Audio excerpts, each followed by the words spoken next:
Hello everyone, this is TMG here. Today we're discussing if King K.Rool should return in the next Donkey Kong Country game. Or in Donkey Kong Bananza. I don't know why I said the next Donkey Kong Country game. We know what the next Donkey Kong game is. It's going to be Donkey Kong Bananza. So, a lot of people who know me hate me, and you may say why. Well, no, actually a lot of people who know me don't hate me, but I'm just saying that to make this video interesting, I guess. Why? It's because they think my opinions about video games stink. So, what let's say the most common video game opinion out there is that story doesn't matter at all in video games and gameplay is what really matters. And I mean, that argument makes sense, right? But that doesn't mean we should ignore story. It doesn't mean we want the same video game over and over, right? So I think when we're talking about a sequel, or to a series that's been dormant for a while, it's important to not just make sure the game's a good game overall, but really see that it holds up to those previous games. Because I mean, the Donkey Kong Country series in particular, every game feels different. Every game's plot is a little different. We have a completely different setting in all of them. They're all very unique games, and I don't want the Donkey Kong series to become a generic series, almost kind of how Mario did with New Super Mario Bros. Though I like the New Super Mario Bros. Games. Don't get me wrong; those are some of my favorite games. But a lot of people hate me because I believe that story is important in video games. So I don't have the popular opinion here. I do think gameplay is a little more important in making a good game. If you're gonna rush a game out the door, it better be a good game than just a bad game with a decent story, you know what I mean? But, how does this tie into King K.Rool returning? If he feels justified within the, if his return feels justified within the game, or within the series, then I'm happy with it. Like, if he just returned and there's no explanation for it, he's just back, almost like how Bowser is in every new game, then I'm not buying it, in my mind, I'm going to be a little critical, but if it's like near the end of the game, it's revealed King K.Rool's the villain, and it turns out that through, I don't know, I'm not saying I want some elaborate plot to be explained, but I want previous games to at least be acknowledged. For example, Donkey Kong Country 3, the Queen Banana Bird in the end of that game basically says, I'll make sure King K.Rool never bothers this land ever again. And I'm assuming that means they got King K.Rool trapped somewhere. I'm thinking where Donkey Kong Bananza could pick up from this is, I don't know, a lot of people are saying they think the game takes place under Crocodile Isle. I don't know. I didn't do any research before this. I should know this. I'm a Donkey Kong fan. But I believe it might be more likely that it's under the Northern Hemisphere.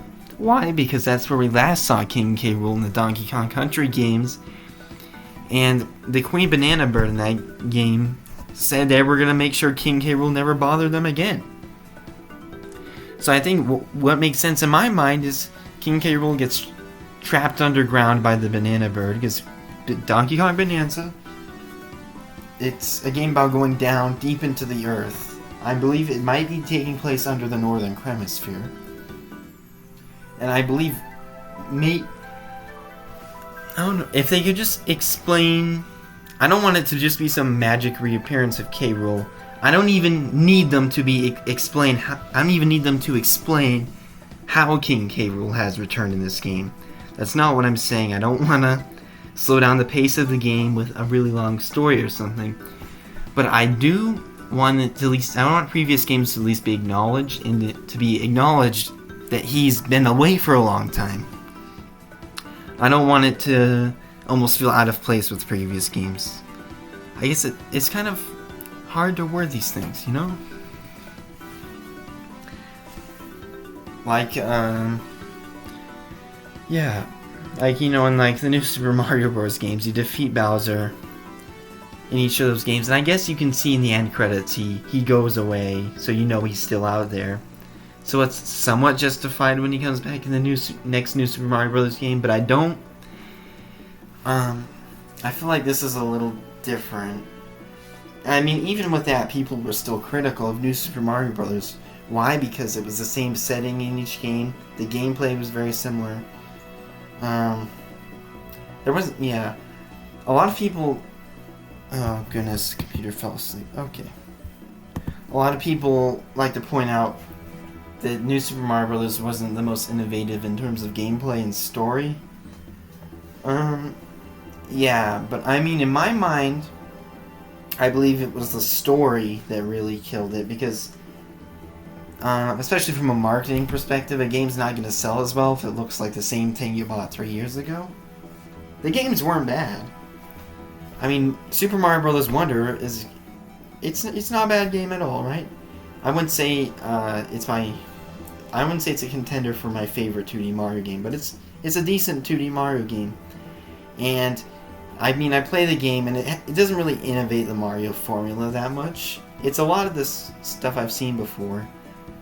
I mean, the wonders can't really innovate the formula just because they're wonders. They take place within a specific story in a specific time in a specific setting. So they can't innovate the formula in a way that would be able to affect later games. Unless they put wonders in later games, but on that note, I want it to feel justified that the wonders return, because if we're not in the Flower Kingdom anymore, then what's going on? I guess our Donkey Kong discussion turned into a Mario discussion.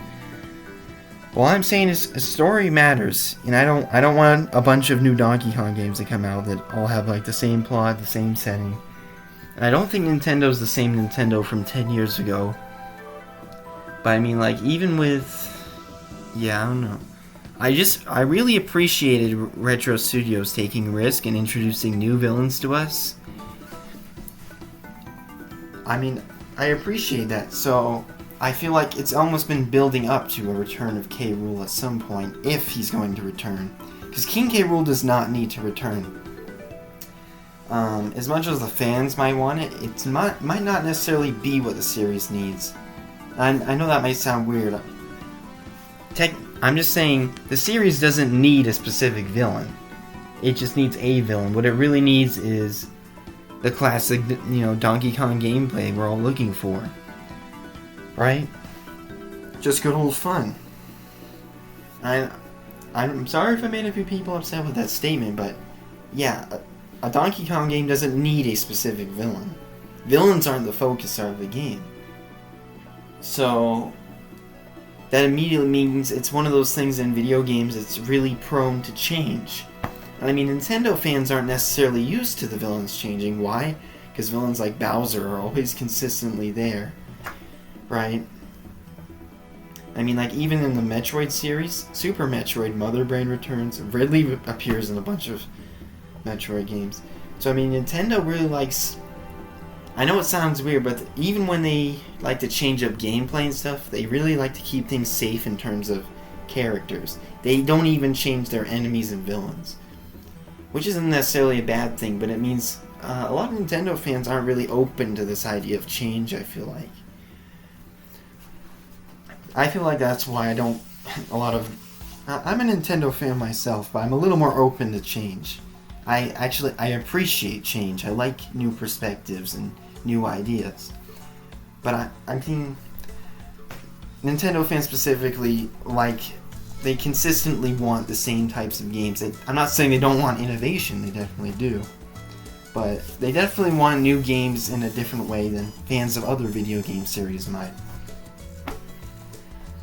But, yeah, I mean, a lot of you, I don't know, maybe you want every Donkey Kong game to be the same story and things, just different levels. But, I want things to feel justified.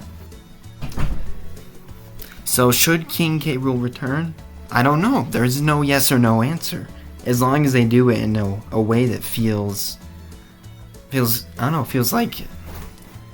meaningful. As long as it's not just because he can. I feel like a villain's return should be handled in a way where it means something to the player, right? It shouldn't just be like, this villain's back because they can be. There should be a reason. Even if it's not explained to the player, it should be hinted at. Because video games, as much as people might not think of them this way, they are a form of storytelling.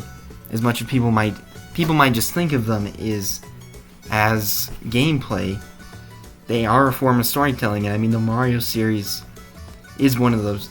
Mario, and I guess technically Donkey Kong series too. Mario series and the Donkey Kong series both started off in the Donkey Kong arcade game, and that was one of the first games to tell a story along with the gameplay. So that's something that the Donkey Kong series helped introduce, and I think it's important that it continues that. I don't think we just want... So I mean, games with only gameplay might be a little more boring. I mean, even games like Space Invaders, they tell a story in their gameplay. Aliens versus Earthlings or something like that. So video games are a form of storytelling, and I think ignoring I think not justifying something like a villain's return is a little weird, because you're ignoring, or not holding up a video game to standards of storytelling is ridiculous, because video games are a form of storytelling.